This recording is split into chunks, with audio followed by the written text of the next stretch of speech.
السلام علیکم ورحمۃ اللہ وبرکاتہ۔ دوستوں، امید کرتا ہوں آپ خیریت سے ہوں گے۔ میں ہوں محمد مقصود قاسمی اور آپ دیکھ رہے ہیں باغ مدینہ یوٹیوب چینل۔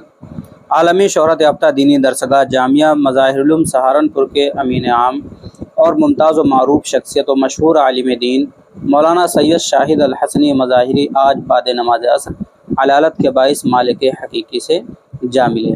انا للہ و انا الیہ راجعون۔ مرحوم 73 سال تھے اور انتہائی ممتاز و مقبول شخصیت کے مالک تھے۔ ان کے انتقال سے بر صغیر بالخصوص ملت اسلامیہ ہند اور علماء و مدارس کے ساتھ عوام میں غم کی لہر دوڑ گئی۔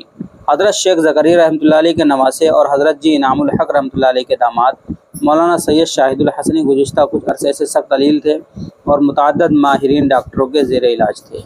جمعے کے روز مغرب سے قبل اپنے رہائش گاہ محلہ مفتی ہرنات پروا سہارنپور میں انہوں نے آخری سانس لی۔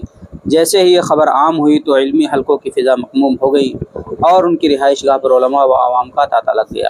مولانا سید شاہد الحسنی بے پناہ صلاحیتوں اور خصوصیت کے مالک تھے، جن کی ساری زندگی خدمت دین اور مظاہر العلوم کی ترویج و ترقی میں گزری ہے۔ وہ مسلم پرسنل لا بورڈ کے رکن، جمعیت علماء ہند کے رکن اور مدرسہ تحفیظ القرآن سہارنپور کے بانی ہونے کے ساتھ متعدد اداروں اور تنظیموں کے روح روا تھے۔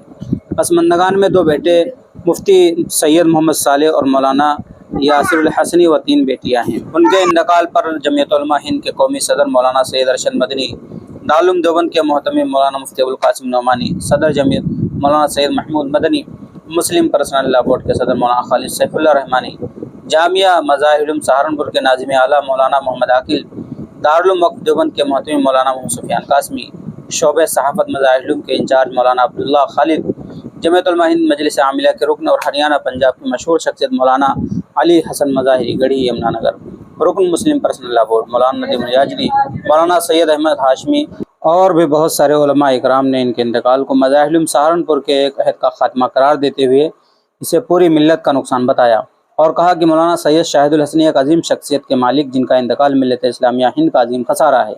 اللہ تعالیٰ انہیں غریق رحمت فرمائے، آمین۔